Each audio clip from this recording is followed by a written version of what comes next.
Startup থেকে রাতারাতি 835 কোটির মালিক। ভারতের অপারেশন সিঁদুরেই এক নিমেষে বদলে দিল ভাগ্য। পাকিস্তানের বিরুদ্ধে অপারেশন সিঁদুরের অভিযান চালানোর পরেই একেবারে ফুলে ফেপে উঠল এই সংস্থা।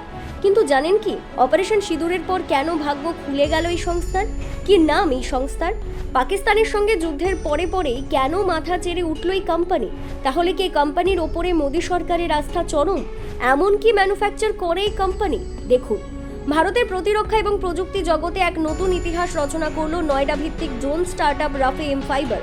সাম্প্রতিক অপারেশন সিঁদুরের অসামান্য সাফল্যের পর এই সংস্থাটি এক লাফে সংগ্রহ করল 100 মিলিয়ন মার্কিন ডলার, যা ভারতীয় মুদ্রায় প্রায় 835 কোটি টাকার সমান। এই বিনিয়োগ শুধু রাফে mPhibr এর ব্যবসায়িক সাফল্য নয়, বরং গোটা দেশের প্রতিরক্ষা স্বনির্ভরতার দিকেই এক দৃঢ় পদক্ষেপ।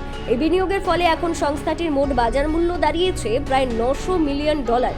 এ যেন এক ভারতীয় স্টার্টআপের আন্তর্জাতিক মঞ্চে গর্জে ওঠা। অপারেশন সিঁদুর ছিল ভারতীয় সেনাবাহিনীর এক গোপন ও সুনির্দিষ্ট কৌশলগত অভিযান, যার মূল লক্ষ্য ছিল পাকিস্তান সীমান্তের ওপারে গড়ে ওঠা সন্ত্রাসবাদী লঞ্চ প্যাডগুলিকে ধ্বংস করা।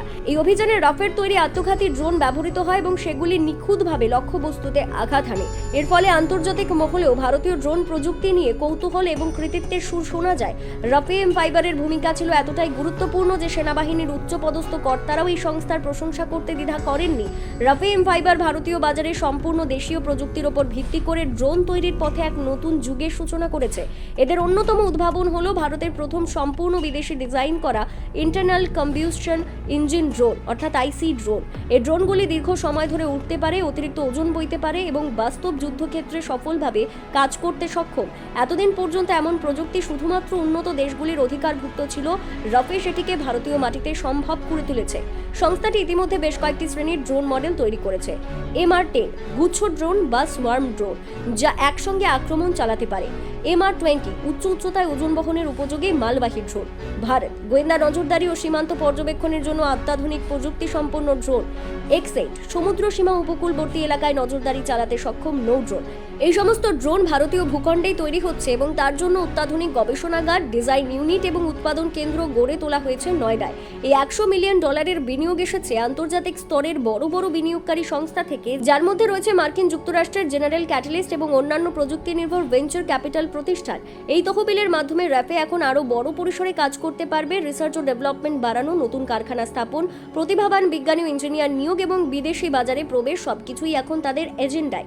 এছাড়া সংস্থাটি ইতিমধ্যে ভারতীয় সেনাবাহিনীর কাছ থেকে একাধিক অর্ডার পেয়েছে, যার মধ্যে রয়েছে প্রায় 450টিরও বেশি আত্মঘাতী ড্রোন সরবরাহের সম্ভাবনা।